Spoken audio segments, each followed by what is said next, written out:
মাঝরাতে অনু গোসল করছে। গোসল করার মতো কিছুই হয়নি আমাদের মধ্যে। বাথরুমে উকি দিতে শরীর শিউরে উঠল। বাথরুমের ভেতরের গায়ে জল ঢালার ছপ ছপ শব্দ হচ্ছে। হঠাৎ একটা শয়তানি বুদ্ধি মাথায় এলো। ঠিক করলাম অনুকে ভয় দেখাবো। দরজা খুললে আড়াল হয়ে এমন জায়গায় দাঁড়ালাম, বেশ খানিকটা সময় পার হয়ে গেল। যাওয়ার পর বাথরুমের দরজা খুলল। আমি প্রস্তুত হলাম, খুব জোরে হাউ শব্দ করব, অনুকে ভয় দেখানোর অপেক্ষায়।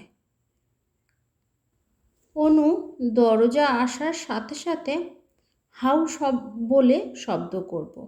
অপেক্ষা করছি, কিন্তু অনু বের হচ্ছে না। অথচ কিছুক্ষণ আগেই বাথরুমের দরজা খুলেছে। বুঝতে পারলাম অনু আমার উপস্থিতি বুঝতে পেরেছে, তাই বের হচ্ছে না। বাথরুমের দিকে উকি মারলাম, আর বাথরুমের ভেতরে রক্ত ভেসে যাচ্ছে। কেউ নেই। দেয়াল থেকে রক্ত টপ টপ করে মেঝেতে পড়ছে। এতক্ষণে যে শব্দটি শুনেছিলাম সেটা তাহলে রক্তের শব্দ ছিল, কিন্তু অনু কোথায়? পেছন থেকে কেউ একটা আমার ঘাড়ে হাত রাখল। চমকে পেছনে তাকিয়ে দেখি অনু। ভয়ে আমার হাত পা ঠান্ডা হয়ে গেছে এতক্ষণে। কাঁপা কাঁপা গলায় বললাম, তুমি বাথরুমে ছিলে না? অনু চুল মুছতে মুছতে বলল, কই না তো, 1 ঘন্টা আগেই ছিলাম। বাথরুমের দিকে তাকাতেই দেয়ালে সব রক্ত গায়েব। আমার বিভ্রান্ত দেখে অনু বলল, এত এত ভয় পেয়ে আছো কেন? রক্ত, এখানে রক্ত ছিল। ধুস, কিসে রক্ত থাকবে? অনেক রাত হয়েছে, আমার চুল বেঁধে দাও, আসো। সবটা মনের ভুল ভেবে বিছানায় বসলাম। ফ্লোরে অনু বসল।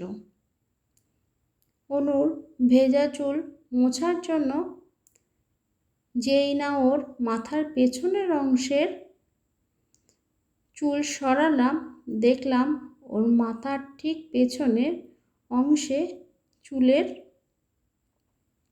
আড়ালে অন্য আরেকটি মুখ।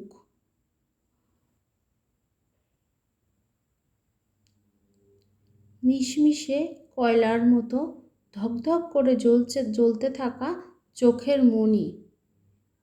চিকন চিকন দাঁতগুলি ঠোঁট থেকে অনেকটা অংশে বাইরে বেরিয়ে এসেছে। তখনই আর একটা বিষয় ধাতস্থ করলাম, দেখলাম ওর মাথার পেছনের সেই মুখটায় মুখে রক্ত লেগে আছে, তাজা গরম রক্ত। সঙ্গে সঙ্গে বিছানায় আমার 3 বছরের ঘুমন্ত মেয়ের দিকে তাকালাম। ধাক্কা মতো খেলাম। এ কি, আমার মেয়ের এ কি অবস্থা? মেয়েটি শরীর থেকে যেন রক্ত শুষে নিয়েছে, এমনভাবে যেন মেয়েটি মুখ পানসু হয়ে গেছে।